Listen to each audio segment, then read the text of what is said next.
Thanks very much. Can everybody hear me? Can anyone not hear me? Are you listening, Ian? Are they? Good. I might just not use the microphone, if that's all right. So, yeah, okay. But I do have to use this computer here, so, or else we won't get any visuals.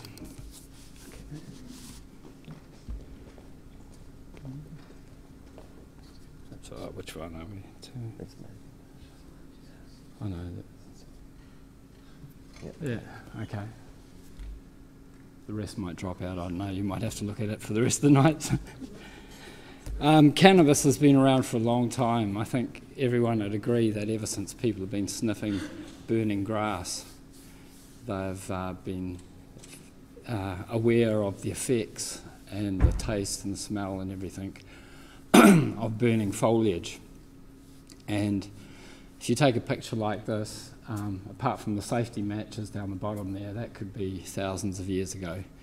And so we can, there's no problem saying that it's been around for a long time.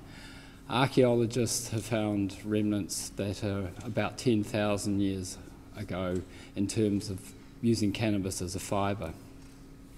And both in Taiwan and also in the European area.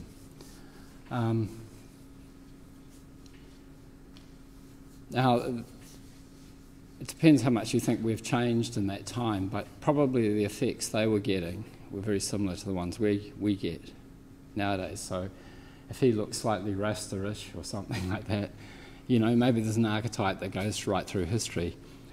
It's not, of course, just confined to men. If I can get through these slides here, which may be a bit of a challenge. Sorry? Close. Yeah, the X, the far left little red X. The red X. There you go. That one. Okay, close that one. Yeah, well, this might be out of sequence here, but we'll get to the correct one. Maybe. Anyway, it's not important. This is coming to the medical section, you might guess. So if you have a look through there and see a condition, you may, the appropriate medicine, although there are different ways of taking it. Now going back to, okay, we'll stay on that one. That'll do. The Indian subcontinent, again, I think that's about 1700s or something, enjoying cannabis. Amongst other things, you can see where the man's attention is. And I think I've read in women's magazines the same sort of problems they have with their men and smoking as well. I think it was in a Clio magazine. It was titled "Smart Woman, Dopey Men," how his smoking is no problem, wrong, how his smoking could ruin your relationship. And so I think those were the words. But okay, that was from India. And there's another one somewhere here. If I'll just get the right mouse and click on it, see what comes up. Nope. If anyone would like to come here and help me with this, it would be great. It'd be good for the flow of the event. Is it on a flash drive? Yeah, it's on that one there. That's Pop and Politics. Okay, that's good. I can. Yeah, just open the one you want.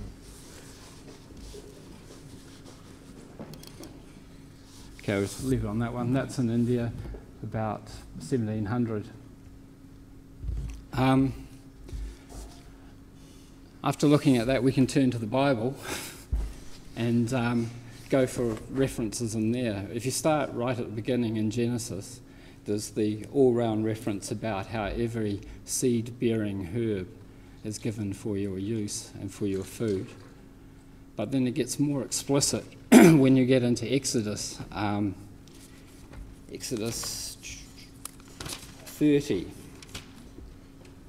verse about 30, I think, something like that, there's the recipe for the anointing oil, which was given to Moses from God. And in it, he says, take the choicest spices of liquid myrrh, 500 shekels, half this weight of fragrant cinnamon, that is 250 shekels, and of scented cane, 250 shekels, of cassia, 500 shekels, reckoning by the sanctuary shekels. Okay, that's just, you've got to use the right shekel.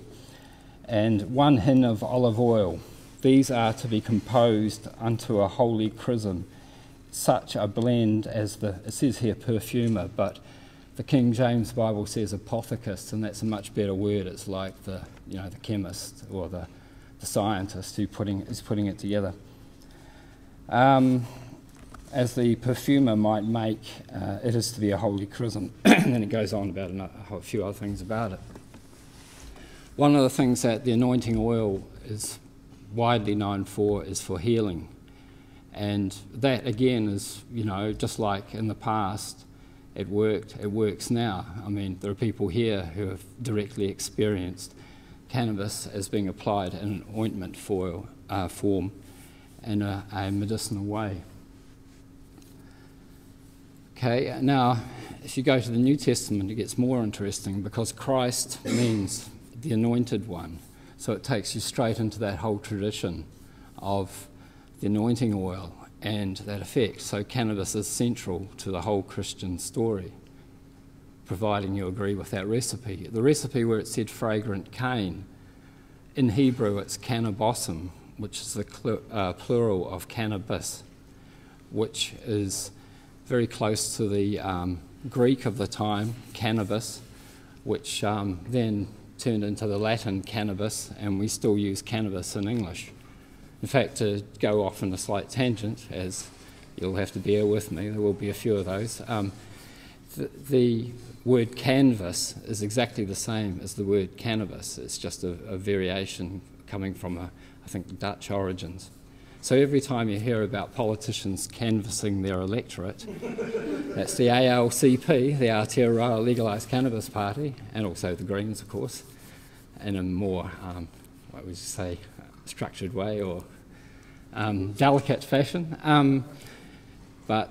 And then, of course, the police talk about canvassing their neighbourhoods, when they're seeking information in relation to offenders and all that sort of shit.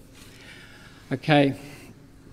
Back to the cannabis. What was the topic? Politics, wasn't it?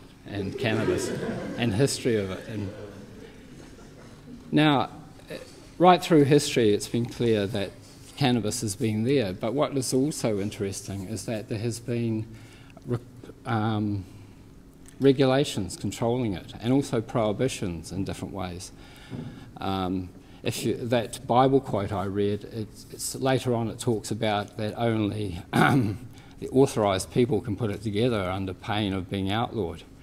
So that's keeping it in the hands of the experts. And also later on, about 300 BC, when the Hebrew Bible was translated into Greek, because that was the most widely spoken language of the area, including by most Jews in that area, the word cannabosim was changed to another word, calamus, which is a different herb altogether, and so you were changing the recipe of that anointing oil. So something interesting was happening there in terms of society's use, or the religious use of the drug. In India, as I said, they've had used cannabis for millennia and still do. One of the benefits of the caste system is that they can allow things to happen, but only if it's in a certain caste. So many Indians are very quick to point out to me that most Indians don't smoke cannabis or use it. If they do, it's from a Western influence rather than going back to their own things, because most probably don't see themselves as sadhus. That was the holy man at the start, or the guy with the chillum. Now, for bans on cannabis, prohibitions, in, I think, about 1480, the Pope of the time, Innocent VIII, in his papal bull, which launched the second pogrom, the second crusade against, in this particular case it was against witches. One of the things that was banned was the use of various herbs and drugs, and cannabis was one of them. Apparently one of the charges levelled against Joan of Arc when she was burnt was that she had consumed cannabis, as well as mandrake and some others, and that was a sure sign that she was a witch. So we have it happening